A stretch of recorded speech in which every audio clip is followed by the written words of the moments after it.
Hi, it's Chris Watkin, and in my series of talking to self-employed estate agents, I'm with Simon Hawkesley, who's been a self-employed agent for 34 years. That's right, Chris, yeah.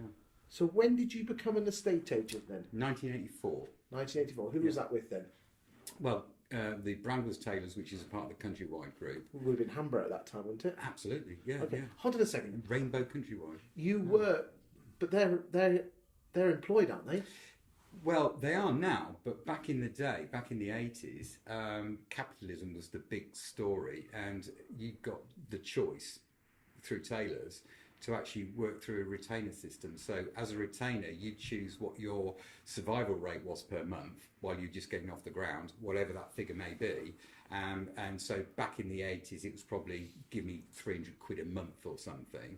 And then over that first quarter, when your sales started coming through, they'd say, well, we've loaned you, you know, 1,200 quid or whatever it may be. Your commissions would come in, and they'd say, right, from your commissions, how much of that do you want to now pay us back on this loan? But over the course of 4 quarters that year, by the end of the year, if you were half reasonable, you'd have actually been debt-free with that particular agency. And then moving on to the next year, you just commission only, commission only, commission only. So you're telling me that Countrywide or whatever it was called then, were actually this pains me to say this, and I've got shares in Countrywide. Oh dear. Okay, well there you go. We're ahead of the game. They were 30 years ahead of the game. Bob Scarf was ahead of the game at the time. Oh, I interviewed. He's a wonderful man. He's a fantastic guy. Yeah. And ironically, 34 years later, you know, we still communicate. And but I had him on the Watkin sofa a couple of months ago. Well, if you love him. Yeah. So if you look at Bob at the time. Hold on, that means you'd have worked with bloody Sean Newman then, when he had that awful hairstyle. He had his mullet. Yeah. He had a mullet. He had the shoulder pads. He had the Porsche to go with it. He looked like something out of Miami Vice.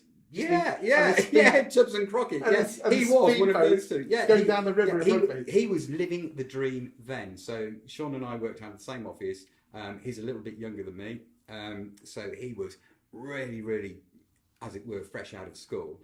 And the guy had got so much ambition, it was untrue. So if you look at the Sean Newman today to the Sean Newman from the past, it's the same. He actually hasn't changed that much at all. Still wears trainers and got no fashion sense. Exactly. the only thing that's gone is the mullet and the shoulder pads. Yeah, but he still has a full head of hair. So who am I to differ? But the model that Sean, for example, runs as a self-employed person is born from those elements, and if you actually look at that model from 1984 through to 1989, the world changed for property because obviously we had our first big crash. Yeah, these youngsters think this last one was the... I think the Lehman Brothers in 2008 was an anomaly, but it absolutely wasn't. It's cyclic. And if you look at 1989, significantly in 1989, that was worse than 2008 because in 1989 there was no bank bailout and there was no Mark Carney turning around and saying, right, let's make the Bank of England's base rate 0.5% or anything like that. So in 1989, the biggest differentiator then was that you not only got spiralling deflation, but also the mortgage rates went up to 14, 15, 16%. So this double whammy was nobody wanted to borrow any money, but everybody's getting repossessed left, right and centre. So when you look at it in that context, it's hideous. 2008 became a buyer's market if you could source finance. And 1989 wasn't a buyer's market, and it certainly wasn't a seller's market either. So to go through that level of pain, the one thing that it did do at the time is it brought employment into the fold for people like Countrywide, because nobody had an appetite to be self-employed, because nobody would dare back themselves in that sort of condition. So for me, and people like Sean, we're not risk averse, and we've got a great deal of self-belief and faith in how we conduct ourselves, that we could plough through that. It made no difference. But as a point of recruitment, if you're not prepared to back yourself, you have to dare to ask why an employer would back you too. So that becomes quite significant. So did you stay with Countrywide after 89? Well, no, 89 was pivotal for me because I'd got young kids and I'd got fixed disciplines that I had to meet. So I jumped over the fence to Legal and General at the time as a field sales executive and just ran a team of 15. And then we stayed in property, but it looked at commercial borrowing for mortgages, residential mortgages, less so. But I focused very much on commercial property through finance and just kept some skin in the game at that end. And by 1992, that's when opportunity arose. So Maverick Global, my company at that time, which is still going now, became more property developers. So we were actually picking like carrion off corpses other people's problems, and we were developing those through, but mainly commercial. Okay, so how long did you stop with Maverick? I know you still got it going, but how long were you in the property development game with Maverick before you decided to go back into estate agency? Okay, so the journey is exactly the same. So if you look at 1989 for me was significant for the kids, and by the time when the kids came out of university, and it was obvious that they were going straight to London, they weren't coming home. My wife just turned around and said, right, stop getting bored at home, get back onto the coalface. And the one thing that I can say is I love property, absolutely love property, and I'm good at it. So it made common sense once the kids were through to stop doing what I was doing and look back at the industry. Now, what's critical for me was from 1989 moving forward, if I was to come back into this environment, I've suddenly created this massive work-life balance for myself where I'm so used to not doing a job that took me to the coalface on Saturdays because I was a touchline parent watching kids playing hockey, playing rugby, playing netball, playing whatever sport they're doing, and I wanted to maintain that thing. So this idea of coming back into the world of estate agency as an employee, if that meant that gave me those restricted hours that I've suddenly become so used to not having, it was never going to work for me. So I needed to find a solution for me that still allowed me to back myself, but it gave me the flexibility that I'd enjoyed since 1989. So it had to be a self-employed route so I could govern those hours. And when did you make that move? I came back in 2017, 2018. Okay. And you joined the Fine and Country gang in? I joined, well, actually, I just got in touch with Sean because Sean and I are climbing partners, and we were going to Everest. With the head and the mother. Not this time round, no. So in more modern times. Did you know, because I mean, he started his self-employed model in 07, 08, didn't he? Yeah. Sorry, when the credit crunch, which you must have been one of the first to do it. Yeah. One of the first. So 2000, during that credit crunch, Sean has to make a decision on his fixed and his direct and his indirect outgoings. So for Sean, that's much of a business matter as anything. So if you've got a payroll run and PAYE and sick pay and paid for holidays and stuff like that, and on a huge workforce that you couldn't absolutely guarantee can actually get stock over the line, you've got to make a decision. So the adversity probably created the situation in 2007, 2008 for Sean. However, you now move that process forward 15 years and say, right, where are we today? For the associate, it makes so much sense, but not every associate. Okay, so you joined the new. Sean's got two brands: the Newmans and the Fine and Country. Yeah. And the Easy Property at the time. And Easy Property. You chose the Fine and Country route because no.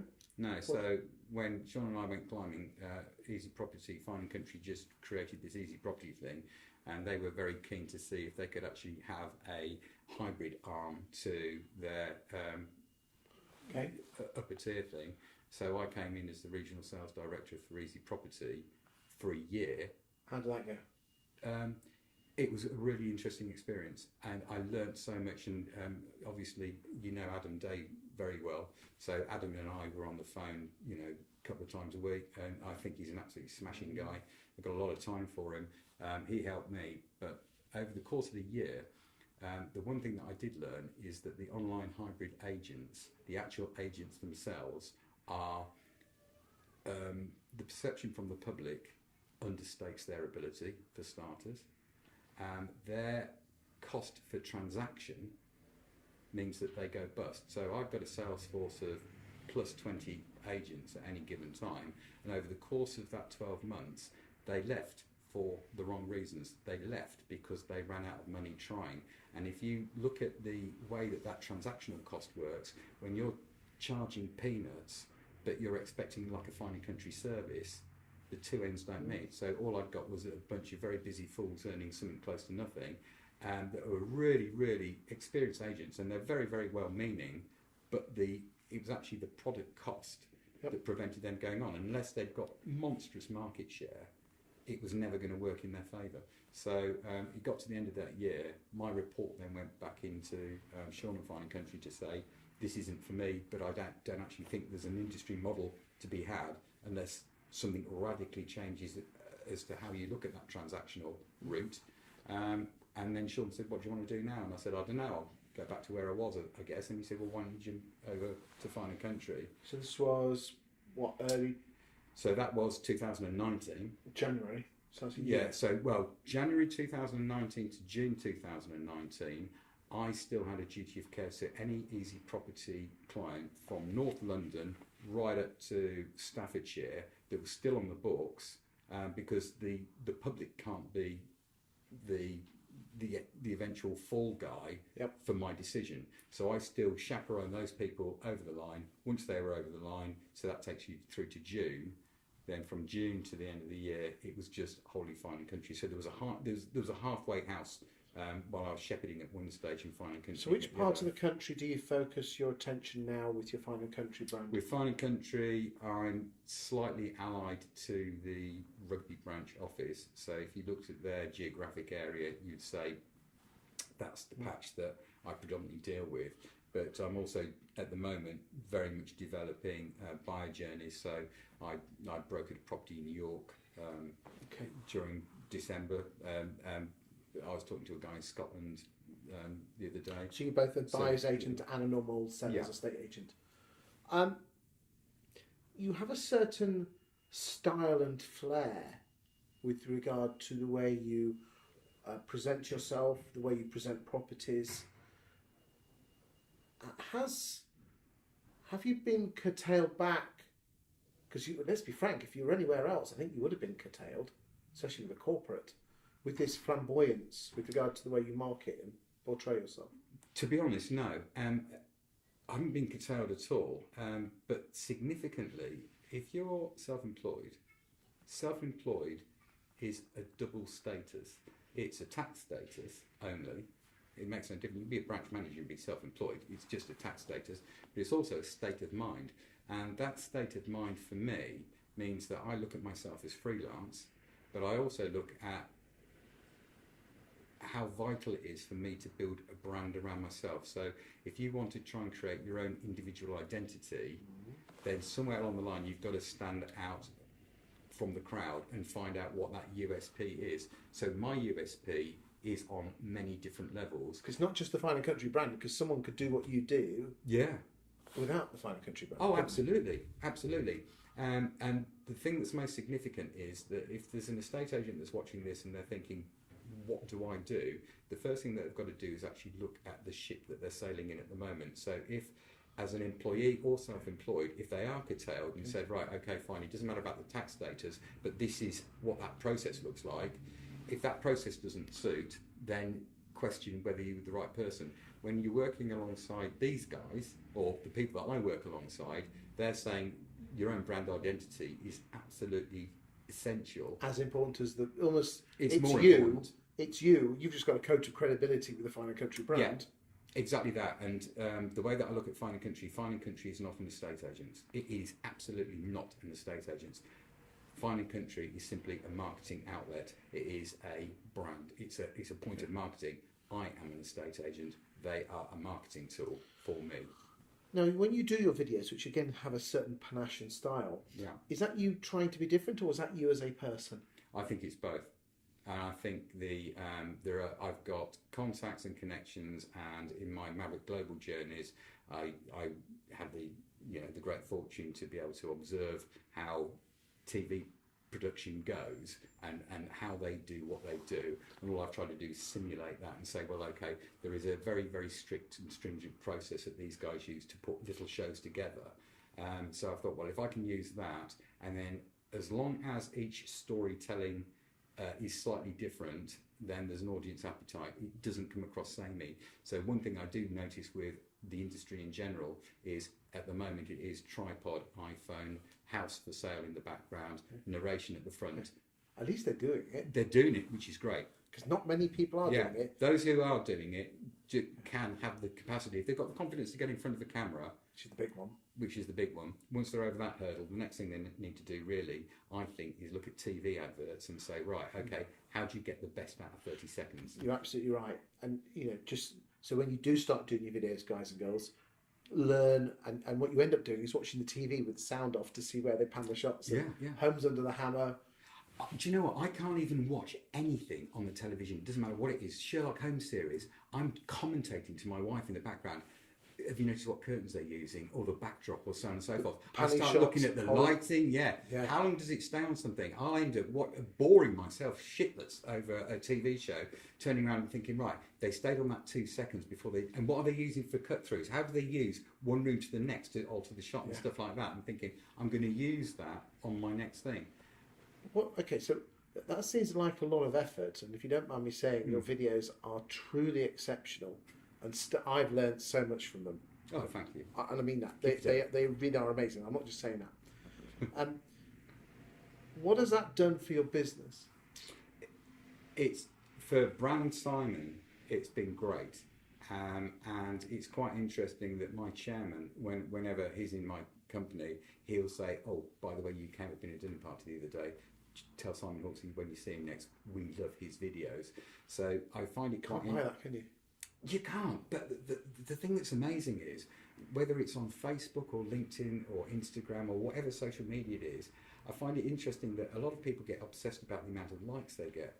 And I'll look at mine and I'll think, okay, I've got 16 likes, and I think that's kind, because some people have like obsessions. They like everything. But then I look at the traction and think, actually, 16 likes. If I click on that, I can find out who the 16 is. What I can't work out, who the other 10,000 are. And when you realise that you've got this 10,000 audience, and then suddenly it's regular, you think, actually, people are now following just to see, well, what's he up to next, and what's he up to next. And I think it means that as a brand ambassador for Fine & Country, it's really good, but as a self-brand, it's essential. And I think that if I go to see any family that I consider to represent their property for sale, or to represent them on their buyer journey, it also gives me a body of evidence to say, here's some social proofing. This is what I've done in the past, but this is also the reaction to it. Do the numbers screw you up when you have a bad numbers, or you just check it out? Yeah, absolutely. And it's a good thing, and it's a bit like doing a curbside debrief. When I was a young estate agent, I used to go and do a market appraisal at a house, and if I didn't get the business, I'd sit in the car before I got to the office and say, what did I say, what didn't I say, what should I have said? Well, it's not hard, so you're not actually beating yourself up about it, you're actually learning from it. Yeah. Because there's plenty of people that judge their worth by the number of likes. Exactly. But every now and then there's a TV show on one of the channels called The New Pope that Jude Law did, and the very start of that Jude Law thing is you've got Jude Law dressed as a pope, and he just walks through a gallery, and towards the end he winks at the camera. And I can remember you and I did a similar thing in front of Sir Robert Mallory's house, and you turned around initially and went, Simon, I really can't see where that's going. And then about 2 days later you came back and said, Joe, it's genius. I couldn't get it out of my head. I don't know what it was, but I couldn't get it out of my head.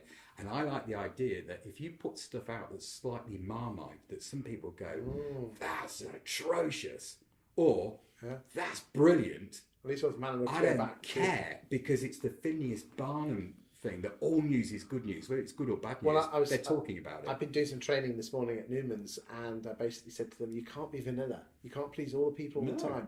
I'm not asking you to be ghost chili hot ice cream, but you've got to be a bit Neapolitan. You have, and there's a comment within that says that if you actually look at the gig world that we're in at the moment. A lot of people set up these small companies, and it's whether they're part-time jobs or whatever they do. But in order for them to lift their head above the parapet and get noticed, some of them do quite shocking things. But effectively, it works for the demographic they're after. So who cares? And I was talking to a lady yesterday she was telling me about a tattooist. But this tattooist's idea of relaxation is she suspends herself on on meat hooks through her kneecaps. And I thought, well, that's shocking. But if you see the size of her fan base, it doesn't suit me. But she's never going to be called vanilla. And it's that sort of world that our industry is weak on. We do need to lift our heads above the parapet. We do need to back ourselves, and we do need to make as big a noise as we possibly can. One final thought with regard to the mindset of people going down the self-employed route.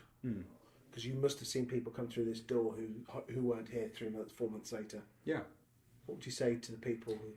Okay, that's a good question. Self-employment's not for everybody, and I think the first thing that you've got to do is you've got to kind of work out where you are as far as your partnership or your family demographic is first. So if you've got fixed costs and you've got kids and so on and so forth, how good an agent are you genuinely? So if you know that you've got to buy at least 3 months from the get-go, so if you listed a property now and it doesn't go through its natural sales cycle for 3 months, I'd say 6 months. Yeah, well, how are you going to live during a given time? So what have you got as a backup? That's the safety net first.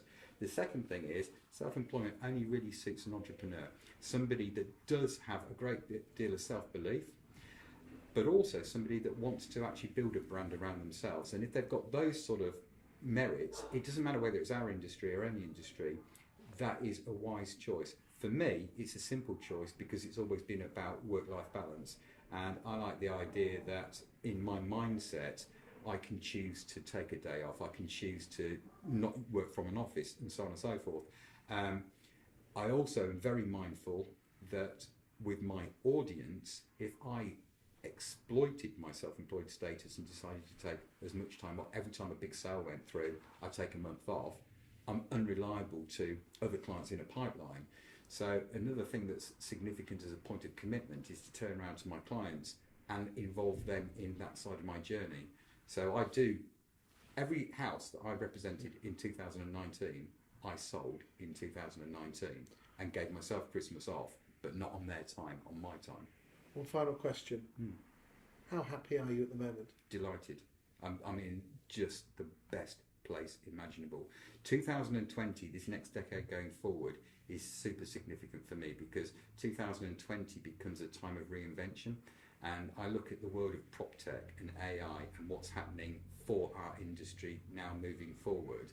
And the most important thing any self-employed person can be, whether it's our industry or any other industry, is the capacity to A, reinvent yourself, but B, stay current and focus on your own development. And honestly, we couldn't be at a better place.